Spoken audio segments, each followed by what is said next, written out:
Pay attention to the different systems that are used in manufacturing a plane. Everything you see here is just in time. Just in time is about having no inventory at all. It's about having things at the right time. And it's about saving money because you get things that are delivered on time. You're not carrying any inventory at all. But you have to have perfect synchronization for just in time to work.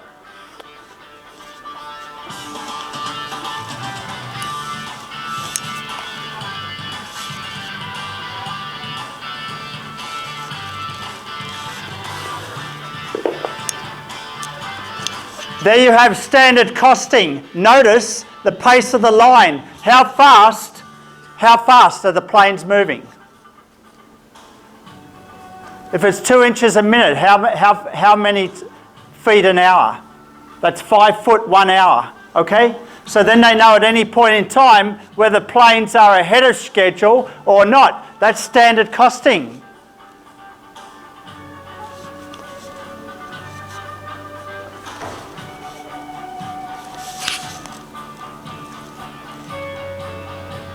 They're the times where the plane should be at any time in the day. If they're ahead or behind, they know exactly. They don't need an accountant to say, oh, there's a negative variance here.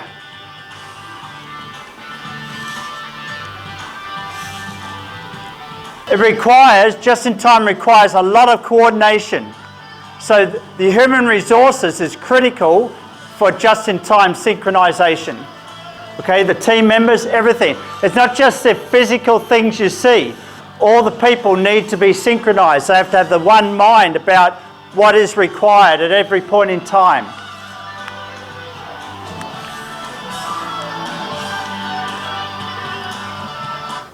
These are all systems. Looks like an old computer, but these are the just-in-time systems. Okay, so it takes, for the plane to go through, to make each plane, it takes 9 days. They can make every plane. Okay, but because they are producing, all the planes are next to each other, they can make 20 or 30 planes a month. Okay, so they can squeeze them out very, very fast. All right, so what can you learn from that? Number one, what's really interesting about that video is that they're actually showing you that standard costing, that at 6:30 the plane should be here, at 7:30 it should be here. That's, each of those marks is how many feet in between. Each of those marks is 5 feet. Remember, how fast is a plane moving? 2 inches per minute, am I right? That's what I said, all right? 2 inches per minute, 60 minutes. Okay, so that's 120 inches, that's 5 feet, 10 feet. Okay, 10 feet every hour. Okay, every half hour, 5 feet. And so you notice, if a plane at 7:30, they're at the 6:30 mark, they're an hour behind. You don't need a budget negative variance to tell the management where we're up to. Just got to go and look where the planes are. All right, now, what if one plane at the front is going slow? What about the plane at the back? What happens to that? Can that turn around? Can that overtake it, like in a highway? In a 2-lane highway, can the other plane overtake it? Yes or no? Yes or no? No, cannot, all right? So that's the challenge with just in time. You've got to make sure you've got to deal with the bottlenecks all the time.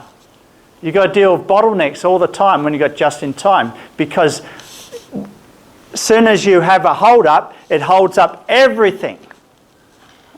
Okay? And you cannot sort of take it like on a freeway. Now, here are I want to show you 2 big things that is part of the theme of just in time that comes out in chapter 20. There are 2 big trade-offs that you need to be aware of. And the first I'm going to show you, which is part of learning objectives 1, 2 and 3, is all about this notion of ordering costs. Now remember that little squiggly line here with the dot, you know what that means, don't you? Do you know what that means?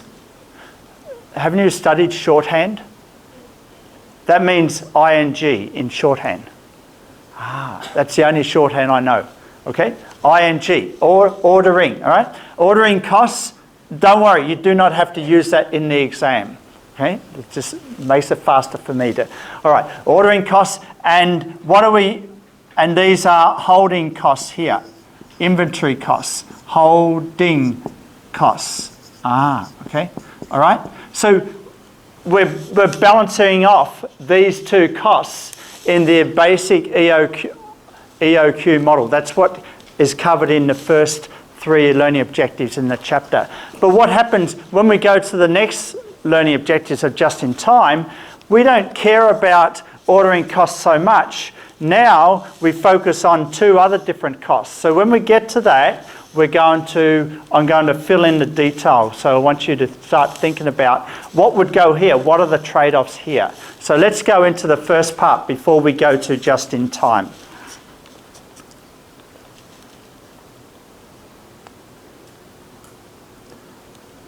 Okay, we have our background. It's white. The students protested. They demanded that we have white background on PowerPoint, and you get what you asked for. So appreciate your feedback. Next year, I'll make sure that all of the slides have white background. But this is a start.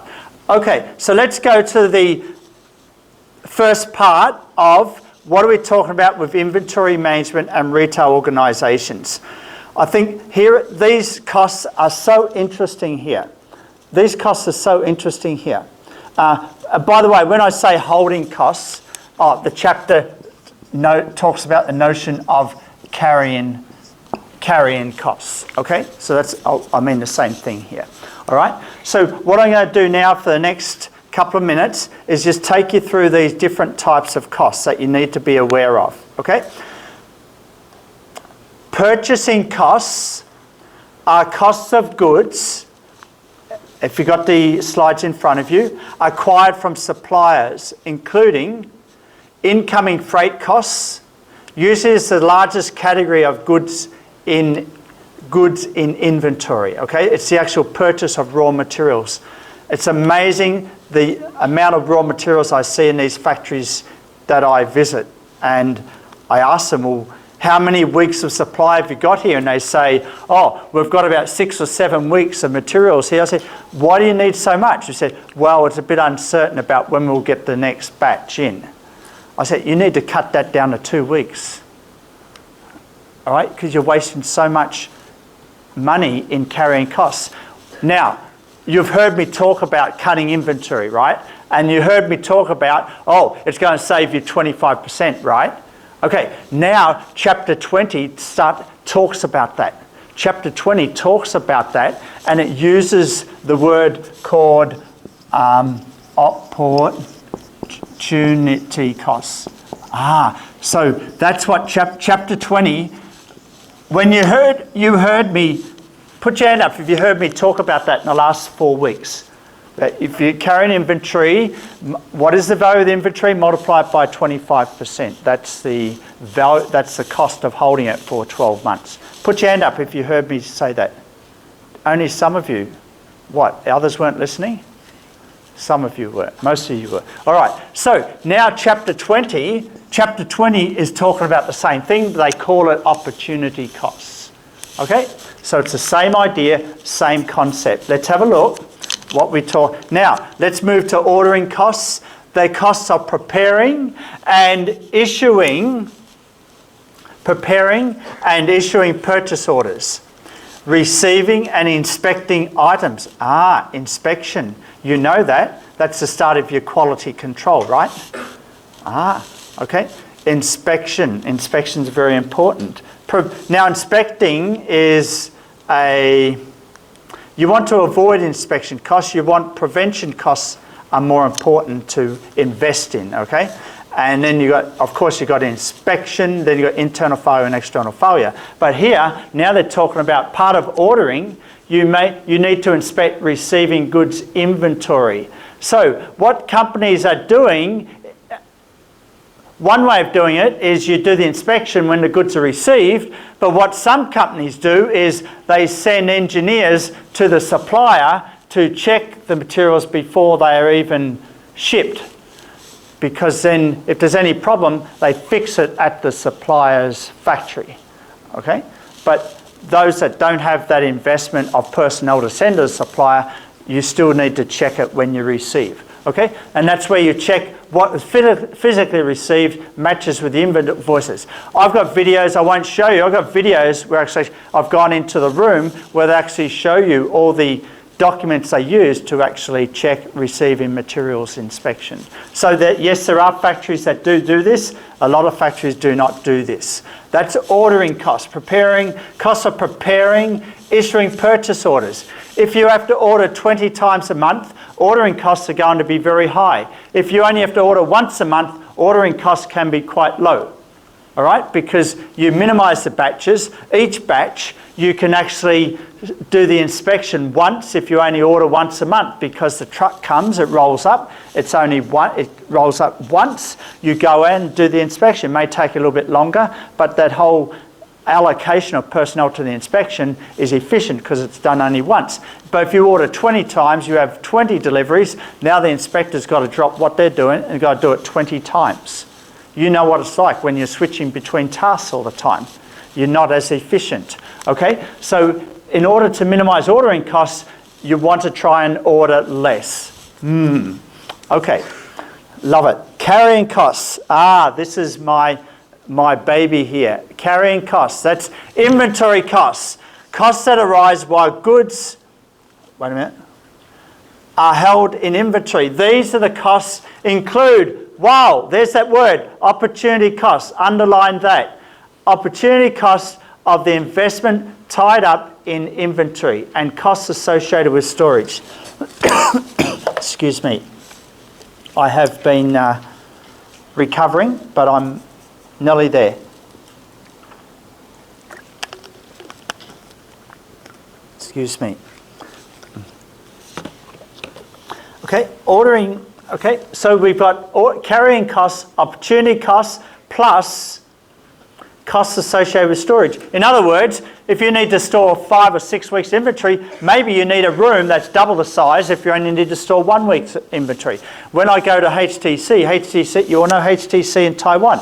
Okay, they do it nearly just in time, but because they're in millions of units, they were making, at their height of their production back in 2011, 2012, they were doing 30 million phones a year. Okay, so that's 3 million a month. Okay, so that's, what's that? 100,000 a day. They're making 100,000 phones a day, right? Wow. So therefore, and each phone has about 180 components. So you can imagine the inventory. All right, so if you have 1 day's of inventory at HTC, okay, you've got to have 100,000 of every one of those components in inventory. All right, so they told us in order to manage such high volumes, they normally have a minimum of 4 or 5 days inventory at the factory. Okay, they don't make it any less than that. Okay, so they do have a buffer, a little buffer, so they don't have stock out, because that just in time needs to keep going. Okay, automotive factories, they have less days inventory. Their just in time is much more automated. Okay, so let's keep moving here. All right, carrying costs, stock out costs are the costs that arise when a company runs out of a particular item for which there is a customer demand. Stock out. Guess what? Do you think that stock out will occur more likely when you have a just-in-time system, or when you have the traditional system where you have lots of inventory and you just pick at the inventory when you need to make the product? Hands up for just-in-time. Hands up for the other. Yeah, more likely just in time.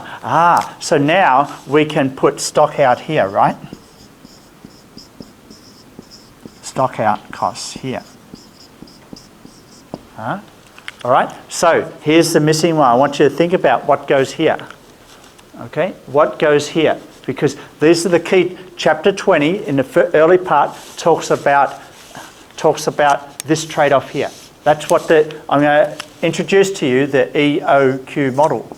Okay, but the second part of chapter 20 goes on to just in time and talks about this balance here. Wow. Okay. So you probably ask, why doesn't chapter 20 have beautiful pictures like this, you know? Well, talk to the authors of the textbook. Okay. Okay. So stock out costs are the costs that arise when a company runs out a particular stock, all right? So that's when we run out. All right. Now, what about costs of quality? You've seen this before, haven't you? And you're all very good because of prevention, appraisal, internal, external. Prevention is the key. We want to focus as much as possible of our investment on prevention. And prevention is about having good design. Prevention is about having all the systems in place so you don't have problems with receiving inspection. You don't have problems with the delivery of materials that are faulty. Okay, raw materials inspection, better design can all help in prevention. Finally, shrinkage.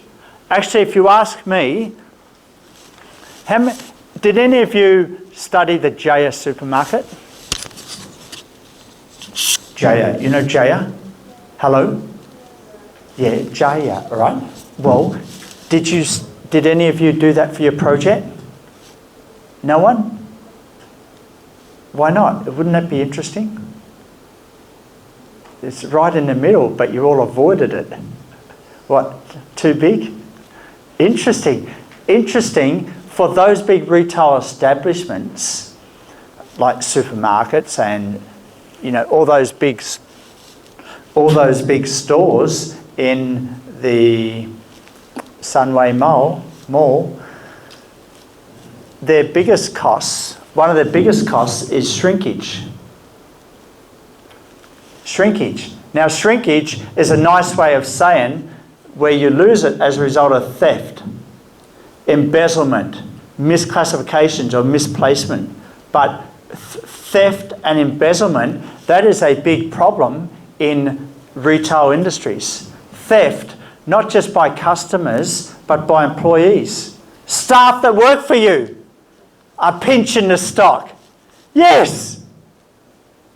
Just down the road. It's happening every day. It happens, all right? And this is a big issue. You go on, you Google how big shrinkage costs are. It's one of the biggest costs out of all of those 6 costs, especially in those industries where there are a lot of SKUs. SKUs means stock keeping units, okay? So in industries where there's lots of SKUs, all right? SKUs, that's stock keeping units, okay? All right? Shrinkage is a huge problem. Huge. It happened. It just happened. It's just a percentage. All right? So if you can Google it, you study the industries, you'll find, and you can Google and find out, okay, what is the percentage of shrinkage in particular industries? You can find out in Google on that. All right? So you've got the computer in front of you. Maybe you can find it out now in the supermarket business. Shrinkage does occur. Please underline that. That's a very important cost. Okay, so here's the big decision, economic order quantity decision model. So the big question is here, how much, now that we have those 6 costs, how much should a firm order of a given product? The economic order quantity, it's a decision model. We want to get the perfect order. If we order too much of little orders each time, then our carrying costs go down and our ordering costs go up. If we order too irregularly, then our carrying costs go up and our order costs go down. You see, that's the trade-off. See, look, there it is here. All right, order, carrying. Okay, it's a basic trade-off that the EOQ model tries to calculate for you. All right, so we've got very basic. Remember, there's always assumptions with these models that demand costs Carrying costs are known. Purchasing costs are unaffected by quantity. That means you purchase a lot, you're still paying the same. Supplier doesn't give you a discount compared to if you purchase a little. No stockouts occur, and management considers costs of quality and shrinkage costs only to the extent they affect ordering or carrying costs. So these are the different assumptions. So let's have a look at the model. You're probably thinking, wow, formula. All right, 2 times D stands for demand in units for a specified period. So maybe demand for 1 year. 1 year is a normal period that they use. Size, Q is the size of each order. P is the relevant ordering costs. And C is the relevant carrying costs of 1 unit in stock for the time period used.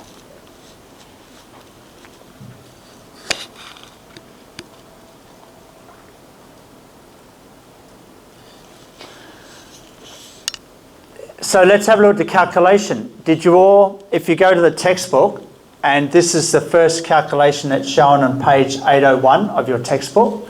So what I did, I took a photo of the bottom of page 801 and then pasted it here. So now you know where you are in the textbook in chapter 20. And so what chapter 20 does, we can go through this example here where they have a special cost. A carrying cost is basically, remember we've got to have carrying costs and we've got ordering costs. The carrying cost is basically $5.20 per unit. And so the total demand of sunglasses per year is how much?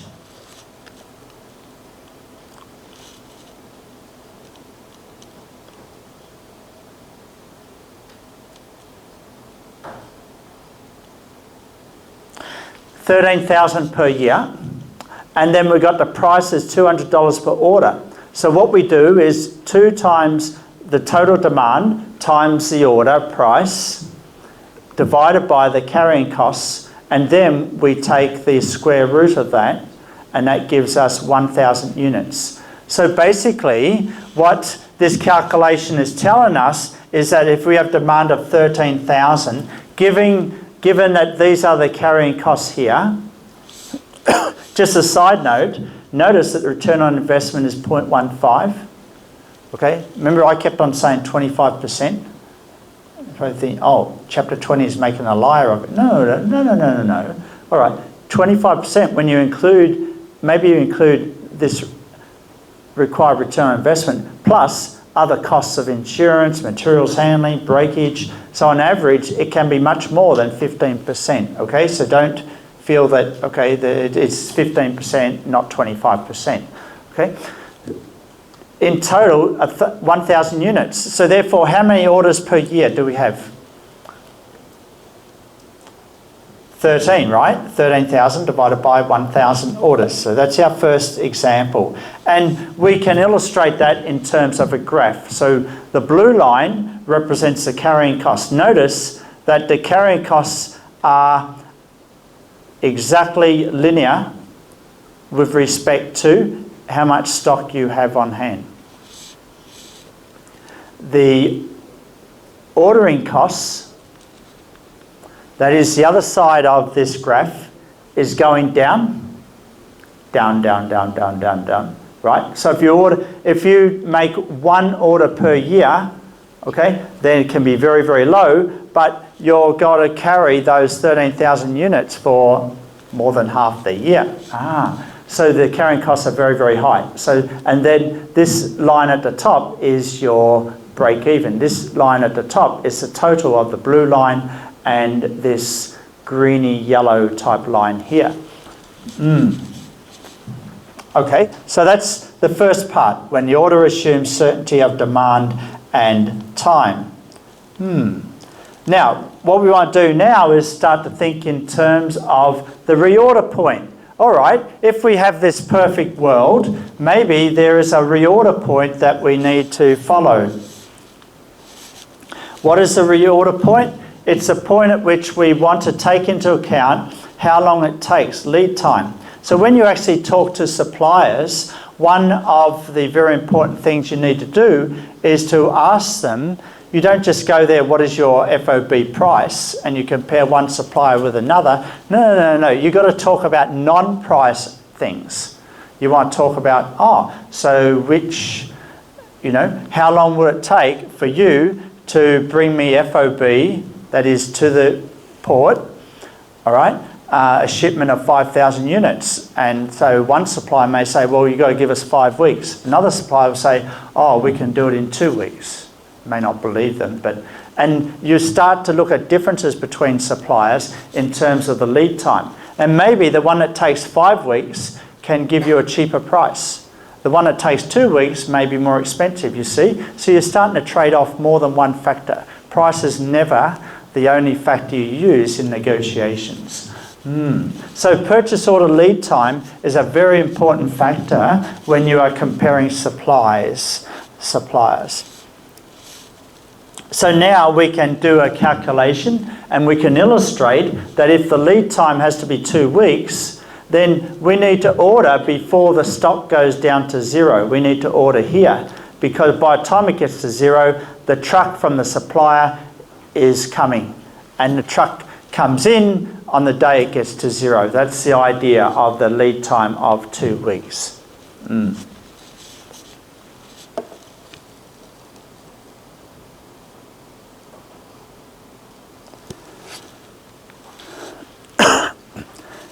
In the next scenario, we want to think about when the demand and lead time is uncertain. What do we mean by uncertain? Just a minute, what do we mean by uncertainty? I'll let you just digest this page for a minute.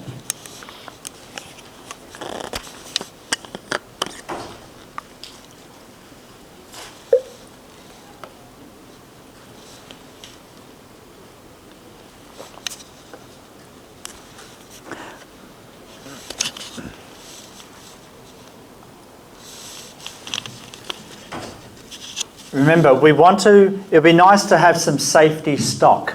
In some ways, HTC had safety stock because they had a small warehouse adjacent to their manufacturing facility in Taiwan. Okay? It's an inventory held at all times regardless of the quantity of inventory ordered using the EOQ model. Of course, it's replenished. It's a buffer against unexpected increases in demand, uncertainty about lead time, and unavailability of stock. Managers use a frequency distribution based on prior daily or weekly levels of demand to compute safety stock levels. So, if you ask, that's the key word I want to impress upon you is this: managers use a frequency distribution based on prior daily or weekly levels of demand to compute safety stock levels. Now let me tell you a story of an interview I had with the Chief Operating Officer of HTC many years ago. I said, what is your biggest challenge? What is your biggest challenge? You asked that in your project, am I right? Did you ask that? What an interesting... Did you get interesting answers? No?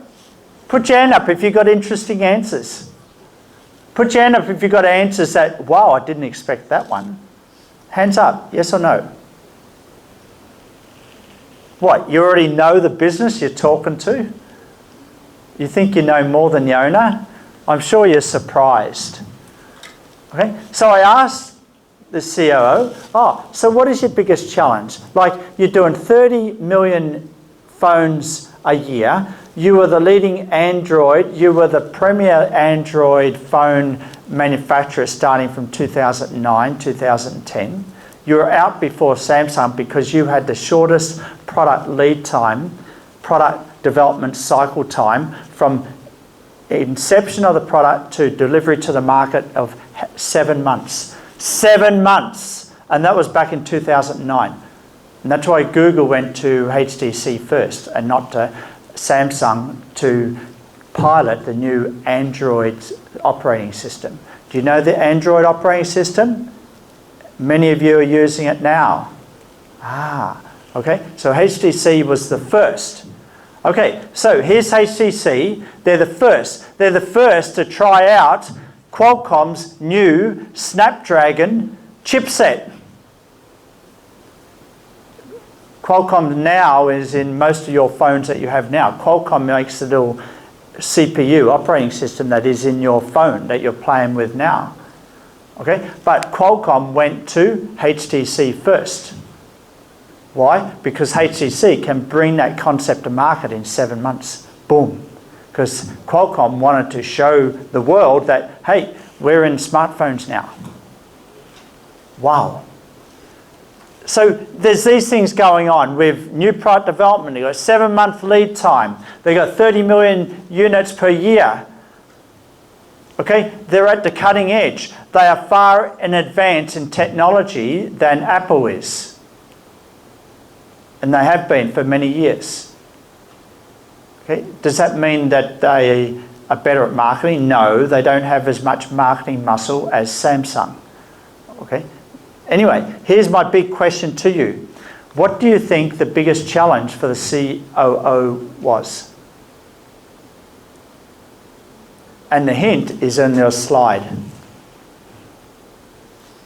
Here's the question. I asked the COO, what is your biggest challenge? Is it suppliers giving you faulty materials? Is it not being able to have supply? Is it not being able to make the phones on time? Is it not being able to ramp up production? Is it not being able to bring the phone to market? You know, there was a whole list of things he could have said. But what did he tell me? What do you think he said? About what? Uncertainty of what? You're nearly there. Quick. Uncertainty of what? It's there in front of you in the slide. Uncertainty about what? Read the word. Where does uncertainty appear? Uncertainties about what? About what? What?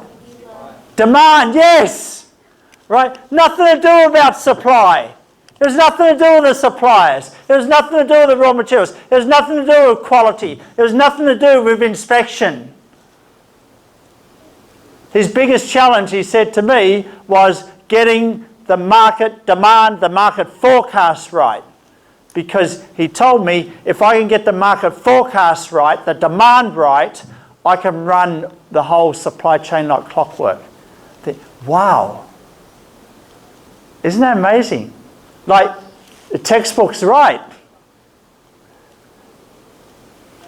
Okay, so underline, please, underline that. Do you want me to underline it for you? Okay, a lecturer does this for you too. Okay, so I think this works. It's, wait a minute, let me just get this. I had trouble last week working this, didn't I? But I may have fixed it, so let's have a look. Oh, it's not working. Anyway, uncertainty about demand. It's not working. I'll have to fix it next time. Okay, uncertainty about demand. So underline that. That is so clear. If we can get the demand, if we know what the certainty is, then we can manage everything like clockwork. Because in a just-in-time, especially, we are pulling production through the system. The demand is pulling. Now, I'll give you a true story. Back in November, they're all true stories, I tell you. Back in November 2011, HTC went to the market with a new Evo phone. Do you know what the Evo phone is? Well, it was a big phone at that time. Anyway, they had millions more demand than what they planned. Millions more. And they had stock out. Stock out. They don't want to have stock out. But it happened. So what did HTC do? The stock out occurred because they only had one chipset one screen supplier, Samsung. Samsung was the main supplier of screens for their phone.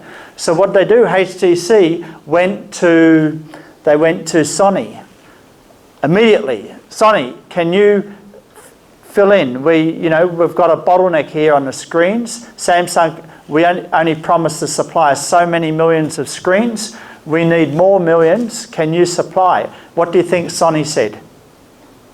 Do you know Sony? You know Sony who I'm talking about? What did they say?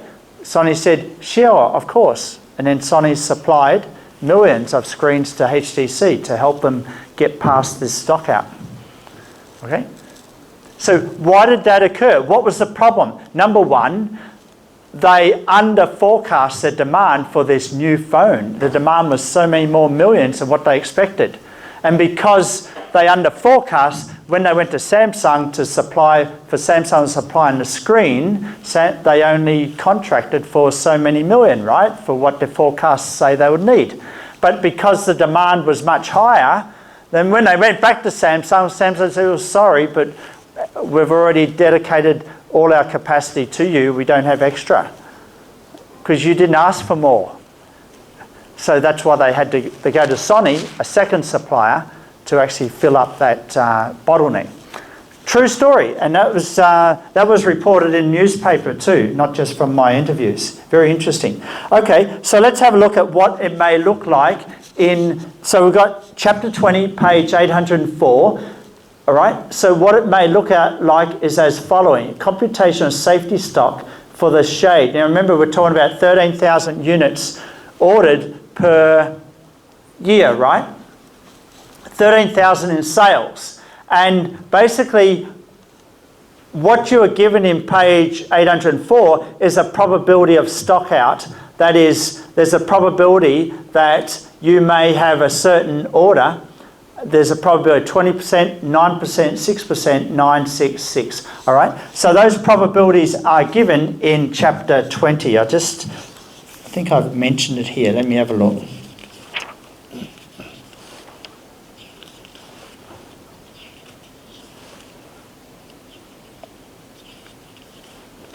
Okay? And then what happens is the probability of stock out, and how do they work out the stock out in units? It's basically the demand. So they've got a probability of demand. So it's 20%, we're going to have a demand of 600. 9% chance we'll have a demand of 700. There's a 6% chance we'll have a demand of 800. 9% 7, 6% 8 again, all right? So you can see that again. So if we have no safety stock, then the actual cost, or the probability, that is the probability multiplied by the stock out, all right, multiplied by the value of the unit, is 20% minus the demand is 600, the stock out. Because you only have safety stock of 500, then the stock out is the demand minus how much stock you have on average, and so the stock out is 100. If the demand is 700, you're 200 above what you average carrying.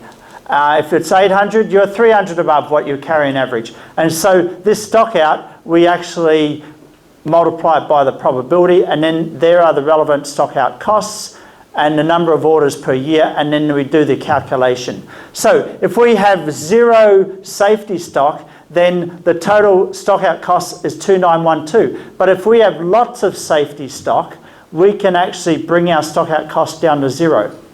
But the question you need to ask is, yes, it's nice to have stock out costs down to zero here, but what's important is to trade off the ordering costs versus the carrying costs. And so here, the relevant carrying costs, because you're carrying nothing, it's zero, but the stock out cost is 2912. Here, you're carrying 100 in inventory, and so the relevant carrying cost is 520, and the stock out cost is 1092, the total is 1612. Here, you're carrying lots of safety stock, so therefore the carrying cost is much higher, stock out cost is zero, and the total is 1560. So which one would you go with? The 2912, you go with the 1612, the 1352, or the 1560. So which level of safety stock, given these probabilities, should you carry? Hands up for 0. Hands up for 100. Hands up for 200. Hands up for 300. Okay, so 200 has it because 200 is optimizing on the total cost. You notice 29, 16, 15. So 200, you only pay a net amount. Given everything else being equal based on all the assumptions that are given in the question. Okay, so that's dealing with uncertainty.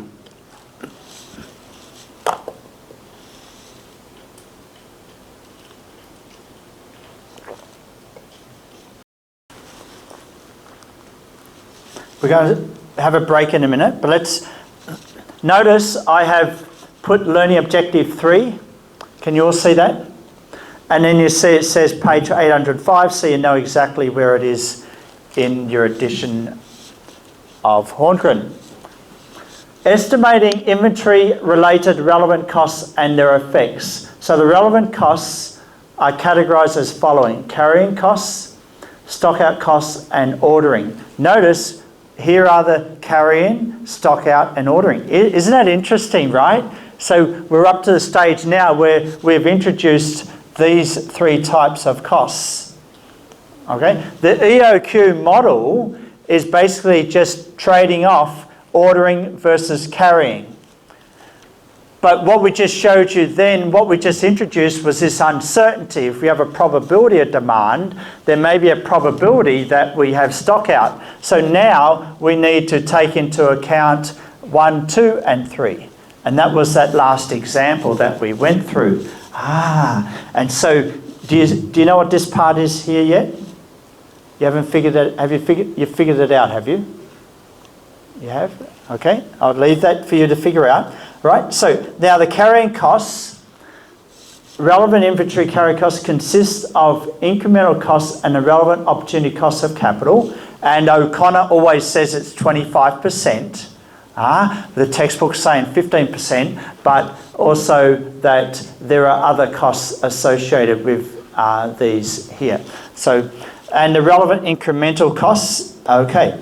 So relevant opportunity costs of capital, they've just specified what this means again, and that is the return of foregone by investing capital in inventory rather than elsewhere. So you can invest it in property, which a lot of Chinese business owners want to do. I talked to one Chinese owner, and I talked to them about, because they wanted to, the jackpot is becoming a approved supplier for Apple, right? So they'll do anything to become an approved supplier for a major international brand name. So why would they do that? Even at a loss. They don't care about what, they're not making any money. I said, so I talked to the owner, I said, you're not making any money, why do you want to become an approved supplier? I said, if we become an approved supplier, then we can market ourselves to our other customers to say, we are an approved supplier for Apple, for HP. And then we use that in our marketing to other customers. And then I talked to my friend at Apple. He's currently in Shanghai working with Apple at the moment. And he was telling me that, yeah, we have a lot of suppliers that try to become approved for us, but for most of them, their deep down interest is to become approved, use that for marketing, make some money, all right? Get the profits on the board, do the IPO, sell the IPO, and then just put the money into property. At the end of the day, he told me that most of these factory owners are not really interested in making the best product in the world. They're just interested in, it's a means to an end to get property, to buy property, okay? And that's just at the heart of Chinese culture, that property is stable and property is a home and property is a good investment, and I don't disagree with that.